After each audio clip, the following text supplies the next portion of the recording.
Assalamualaikum warahmatullahi wabarakatuh.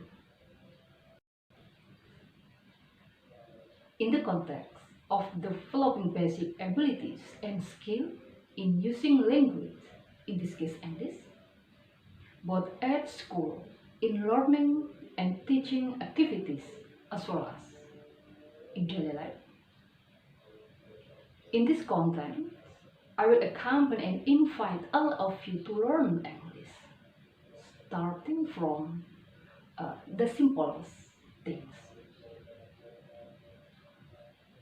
Considering the importance of English subject, especially for students from elementary school to college. In this increasingly modern era, students are required to be able to develop their skill in using English.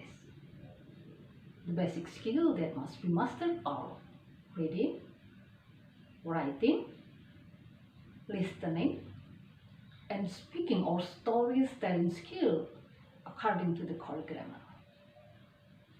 Why is it so important? Because language is the main element in communicating both in the world of education and in other important forms. Jadi, keterampilan dasar yang harus kita kuasai dalam bahasa.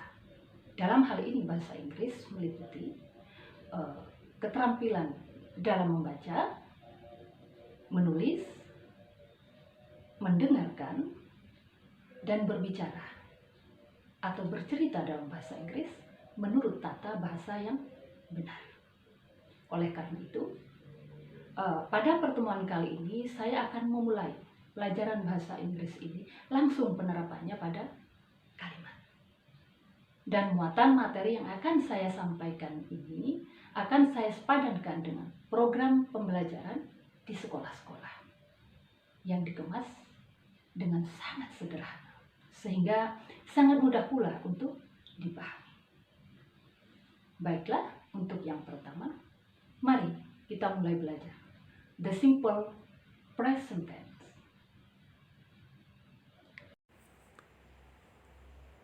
Simple present tense, waktu hari ini sederhana.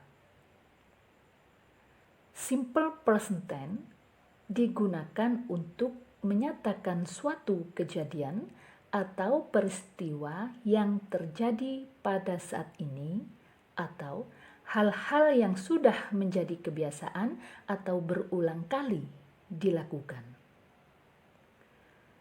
Bagaimana membuat kalimat simple present tense yang benar? Ada dua bentuk atau rumus dalam simple present tense, yakni yang pertama adalah subject, lalu to be, am, is, are, dan seterusnya untuk kalimat nominal. Yang kedua, subject, lalu verb bentuk pertama atau verb 1 ditambah s atau es, dan seterusnya untuk kalimat verbal. Keduanya berlaku untuk kalimat afirmatif atau kalimat positif. Mengapa ada dua bentuk? Perlu kita ingat bahwa dalam bahasa Inggris terdapat dua jenis kalimat, yaitu kalimat nominal dan kalimat verbal. Kalimat nominal yakni kalimat yang predikatnya bukan kata kerja atau verbnya menggunakan to be. Sedangkan kalimat verbal yakni kalimat yang predikatnya berupa kata kerja dan kata kerjanya menunjukkan aktivitas. Kembali kepada pokok bahasan, yakni penggunaan the simple present tense sesuai dengan structure atau rumus. Berikut contoh-contoh penerapannya. Pertama, untuk kalimat nominal. Kata bantu yang digunakan adalah to be, am, is, are dengan ketentuan apabila subjek menggunakan pronoun I, maka pasangan to be-nya adalah am.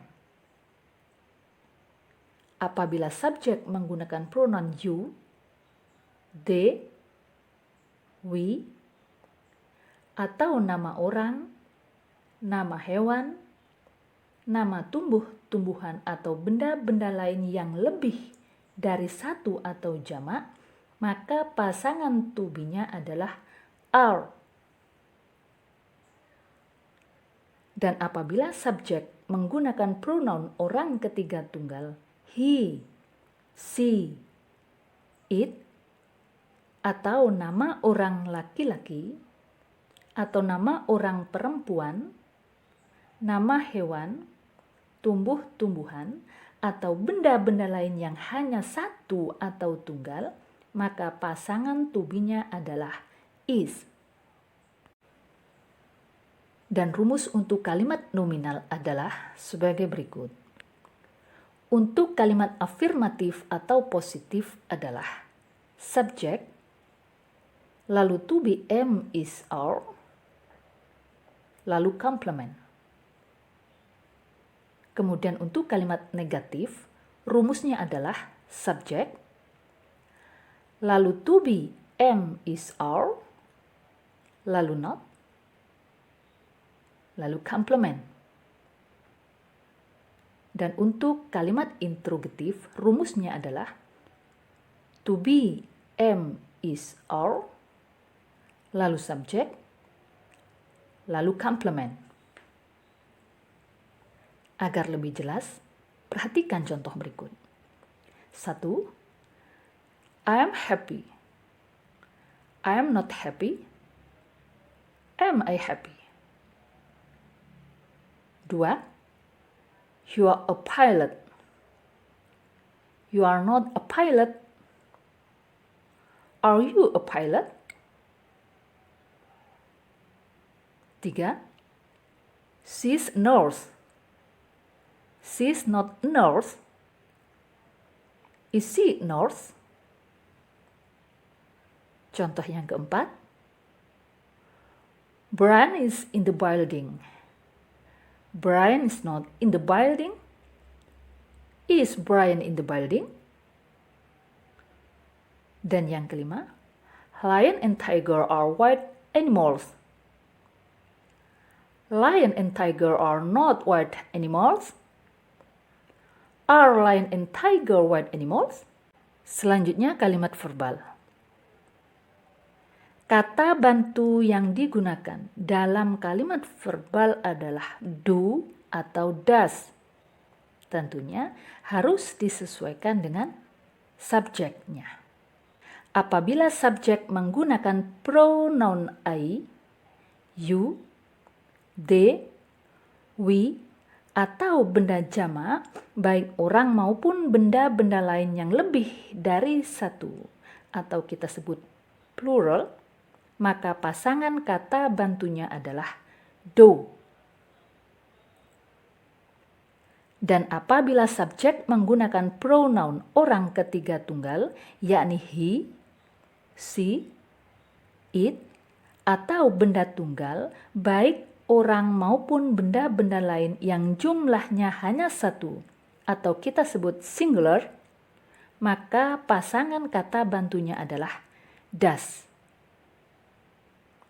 Catatannya adalah, kata bantu do dan does dalam simple present tense ini hanya digunakan dalam kalimat negatif dan interrogatif saja.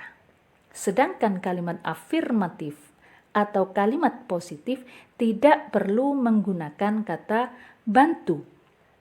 Jadi setelah subjek langsung kata kerja. Dan rumus untuk kalimat verbal adalah sebagai berikut. Untuk kalimat afirmatif atau positif adalah subjek, lalu verb 1 atau verb 1 ditambah s atau es, dan seterusnya. Bisa ditambah objek, adverb, dan lain-lain. Lalu untuk kalimat negatif, rumusnya adalah subjek, lalu do atau does, lalu not, lalu verb 1, dan seterusnya. Ingat, pada kalimat negatif untuk seluruh subjek, verb yang digunakan adalah verb 1. Kemudian untuk kalimat interrogatif, rumusnya adalah do atau does, lalu subjek, lalu verb 1, dan seterusnya. Sama seperti kalimat negatif, pada kalimat interrogatif seluruh subjek dirangkai langsung dengan verb 1. Jadi, pada kalimat negatif dan interrogatif, meskipun pada kalimat positifnya terdapat tambahan huruf s atau es setelah verb untuk subjek anggota orang ketiga tunggal, maka ketika dirubah menjadi kalimat negatif dan interrogatif, huruf s atau es dihilangkan atau semuanya kembali ke verb 1. Supaya lebih jelas, perhatikan contoh-contoh berikut. 1. I call you. I do not call you. Atau bisa ditulis I don't call you. Do I call you? Yang kedua, he reads newspaper in the morning. He does not read newspaper in the morning. Atau bisa ditulis he doesn't read newspaper in the morning. Does he read newspaper in the morning? 3. Caroline and her friends go to the library every day. Caroline and her friends don't go to the library every day. Do Caroline and her friends go to the library every day? Dan yang keempat, my mother accompanies me every time. My mother doesn't accompany me every time. Does my mother accompany me every time? Ada beberapa ketentuan dalam kalimat verbal untuk kalimat positif atau afirmatif. Khusus kalimat yang subjeknya orang ketiga tunggal atau singular, maka verb atau kata kerja dasarnya mengalami perubahan atau penambahan s atau es. Ketentuannya adalah sebagai berikut. Yang pertama, kata kerja yang berakhiran huruf y, tetapi sebelum huruf y adalah huruf konsonan, maka huruf y berubah menjadi i, lalu ditambah es. Contohnya, accompany menjadi accompanies. Carry menjadi carries. Fly menjadi flies. Lalu yang kedua, kata kerja yang berakhiran huruf y, tetapi sebelum huruf y adalah huruf vokal, maka huruf y tetap dan langsung ditambah s. Contoh, stay menjadi stays, pray menjadi prays, buy menjadi buys. Yang ketiga, kata kerja yang berakhiran huruf atau fonem ch, sh, x, o, ss, dan zz, maka setelah huruf atau fonem tersebut ditambah es. Contohnya, go menjadi goes, mix menjadi mixes, whiz menjadi whizzes, watch menjadi watches, discuss menjadi discusses. Dan yang keempat, kata kerja yang tidak termasuk ke dalam ketentuan-ketentuan di atas, maka langsung ditambah s. Contohnya, make menjadi makes, cook menjadi cooks, walk menjadi walks, eat menjadi eats, dan sebagainya. Okay, I think that's enough for this meeting. I hope this question can be understood with well and can help students in learning English practically and useful for anyone who likes to learn. See you in the next meeting, inshallah. Wassalamualaikum warahmatullahi wabarakatuh.